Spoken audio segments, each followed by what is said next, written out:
বিয়ের আগে প্রেম জমে, বিয়ের পর প্রেম কমে, এটি নিয়ে বিতর্ক হতেই পারে না। এটি তো দিনের আলোর মতো সত্যি। কারণ প্রেম হয় প্রেমিকার সাথে, বউয়ের সাথে হয় সংসার। প্রেমিকাকে আদর করে বউ বলে ডাকা যায়, তাকে লোকের কাছে বউ বলে পরিচয় করিয়ে দেওয়া যায়। কিন্তু কখনো বউকে কি শুধুমাত্র প্রেমিকা বলে লোকের কাছে পরিচয় করে দেওয়া সম্ভব? সাহস আছে আপনাদের? সর্বনাশ হয়ে যাবে, ভাত বন্ধ হয়ে যাবে। সুতরাং বিয়ে নামক একটি ঘটনার পর প্রেমিকাই থাকে না। যেখানে প্রেমিকাই থাকে না, সেখানে প্রেম জমবে কিভাবে? সেখানে প্রেম কমবে, প্রেম হারিয়ে যাবে। আবার প্রেমিকের দেয়া 2 পয়সার আলতা, কাঁচের চুড়ি কিংবা সস্তায় কেনা শাড়ি, এগুলো প্রেমের সময় প্রেমিকার কাছে থাকে আদরের, থাকে ভালোবাসার, থাকে যত্নের। কিন্তু বিয়ের পর বউয়ের কাছে এগুলো হয়ে যায় চোখের বিষ।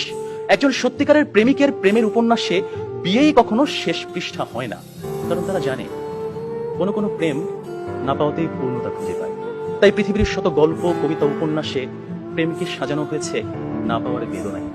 আর এজন্যই প্রেমটা আসলে বিয়ের আগেই, অর্থাৎ না পাওয়াতেই জমে। তাই অবশেষে আমি বলতে চাই, আমি যদি তোমাকে পাই তাহলে বিয়ের পর আমি হয়ে যাব দায়িত্বশীল পুরুষ।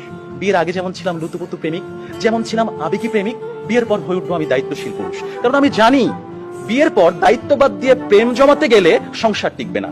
আমি পুরুষ, আমি রাখবো তোমায় বাহুডোরে, কখনো ভালোবাসার আদরে, আবেগী প্রেমিক হয়ে, কখনো বা স্বামীর দায়িত্বে। যেভাবে কবি বলেছেন, সাজিয়ে গুছিয়ে তবুও ঠিক কাব্য করে বলা গেল না। এজন্ম তো কেটেই গেল অসম্ভবের অসঙ্গতে। পরের জন্মে বয়স যখন 16ই সঠিক, আমরা তখন প্রেমে পড়ব। একজন প্রেমিকের থাকে দেখা না পাওয়ার কষ্ট, থাকে হৃদয়ের উত্তাল আবেগ। তাই বৃষ্টি কিংবা জ্যোৎস্নার রাতে যখন প্রেমিকার মন ভালো নেই, কিংবা যখন কিচ্ছু ভাল লাগে না, তখন প্রেমিকের থাকে নানা আয়োজন। মেসেঞ্জার কিংবা হোয়াটসঅ্যাপের ভিডিও কল থাকে উত্তাল।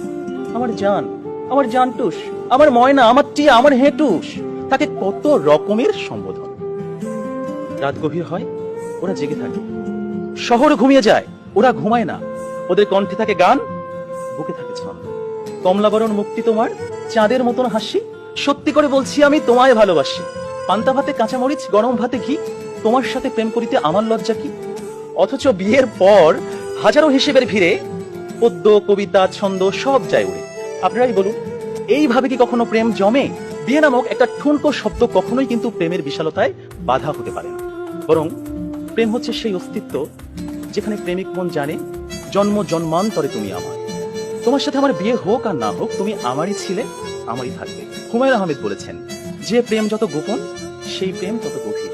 কোনো এক বসন্তের বিকেলে সবাইকে ফাঁকি দিয়ে দুজনে 2 টাকার বাদাম, 1 ঠোঙ্গা ঝালমুড়ি, কিংবা কোনো একটা নির্জন কফি শপে 2 কাপ কফি, বুকে দুরু দুরু হয়, কফির ধোঁয়ায় ধোঁয়ায় প্রেম জমে ঘি।